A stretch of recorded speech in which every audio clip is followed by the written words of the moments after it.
Which is better, Rome or Greece? That is a tough question. Actually, it's not a tough question at all. Greece is the obvious, easy answer to that question. Why, you may ask? Well, Greece has offered a lot to society over the years. For example, we offer beautiful architecture and art. We also create the foundation of modern math, science, philosophy, and government. What has Rome done? Nothing. All Rome cares about is war and violence. Hashtag Rome killed Jesus. This is Alexander the Great. He was actually a king in ancient Greece, and he was known for his battles. He actually never lost a battle in 15 years. He ended up naming about 70 cities that were in Greece after him and also his horse. One cool story about his horse is that when he was 13 years old, he was able to capture and tame a horse that was widely known for not being able to be tamed by anybody else. He was actually even taught by Aristotle himself and learned a lot of valuable lessons from him. So, if you want to be safe and live in a society where you're not going to have to be afraid of being conquered by other places, you might want to live in Greece because Alexander the Great is not going to lose a battle. Women in ancient Greece, and specifically in Athens, had few rights compared to male citizens. Women were unable to vote or own or inherit land, and a woman's place was in that house, and her purpose was to have children and care for them. In Sparta, women were treated a little bit differently. They had to do physical training like men, and they were also able to own land and could drink wine. Here in Greece, we are known for our ancient art. From sculptures to paintings like the one I'm standing in front of, our artists have shaped our culture into the beautiful and art-filled country we are today. We have many artists who have transformed art and are to thank for the artifacts we have today. Here are a few that cannot go without mentioning. First, I want to mention Aristotle. He's the one that gave us the idea and the theory that art is an attempt to grasp at universal thoughts. He's the one that truly transformed art and made it what it is today. Next, I want to talk about Lysippus. Lysippus was a talented Greek sculptor that worked side by side with both Scopas and Praxiteles. These three were the greatest three sculptors of the classic Greek era. Those three men are to thank for some of the most famous Greek art and sculptures, such as this one. But there are also so many more artists that we have here that have truly changed the idea of art. For entertainment, we often do activities related to the arts. There are many outdoor theaters, and most of the theaters are used for festivals to honor the gods and holidays. We also have the Olympics with many different games to honor the different gods. Some of the games are long jump, shot put, running, boxing, and other events. The prize is a crown of olive leaves cut from the most sacred tree. One of the things that people wore in ancient Greece was called chiltons. This is what a chilton looks like. Another thing that they wore is called peplos. This is what they look like. They're kind of like more for women, you could say. Finally, one of the last things, like most common things that they wear is called a himation, and it looks like this, and it kind of looks like a fancy toga.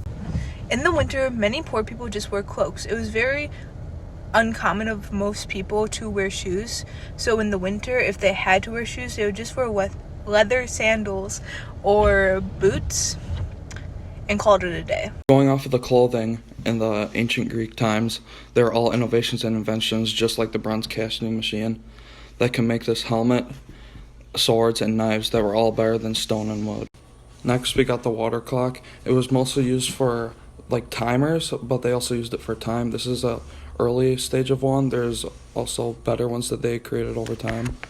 Next invention is the Torresian catapult. They used this to launch items far distances in war, and they were mobile by horses. Also, the horses had to pull them back so that they could actually launch the items like arrows and stones. The best reason you should come live in Greece is probably because we have medicine.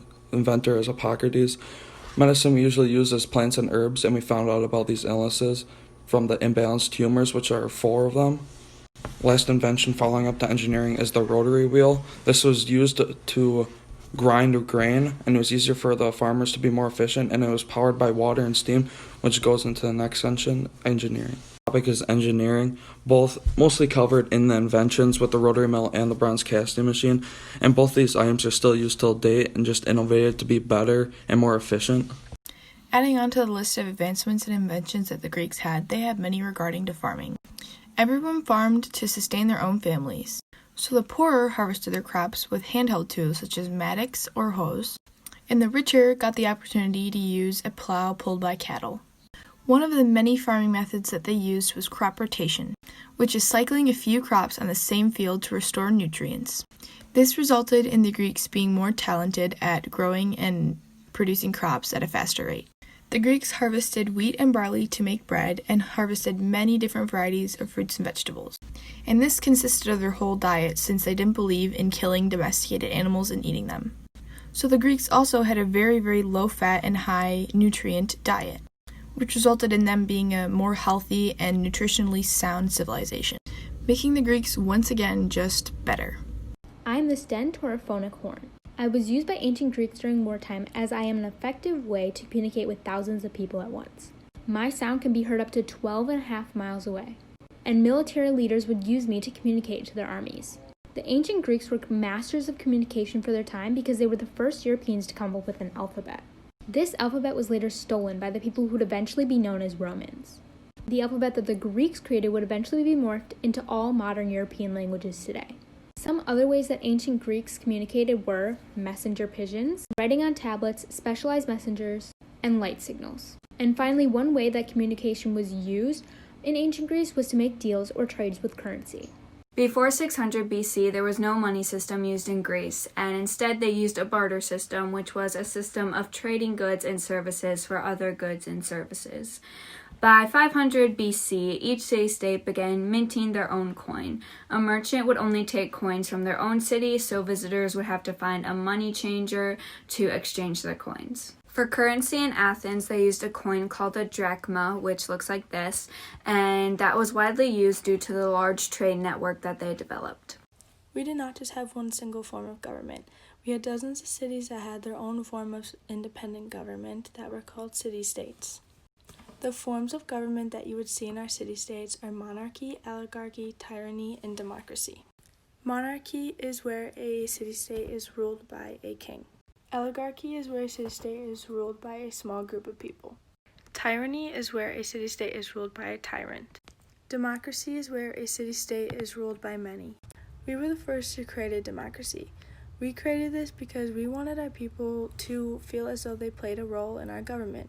But this did not apply to the women, the children, or to enslaved people. As you can see, Greece is an amazing country with great aspects, such as important philosophers, talented artists, fantastic inventions, and more. Along with these, our civilization left a great impact on the modern world, such as important contributions to philosophy, mathematics, astronomy, and medicine. Greece is better than Rome because our territory won't crumble as easily as Rome. For example, Rome had economic troubles, military overspending, government corruption, and invasions by barbarian tribes. Greece is overall a fantastic place to stay, and we hope to see you there soon.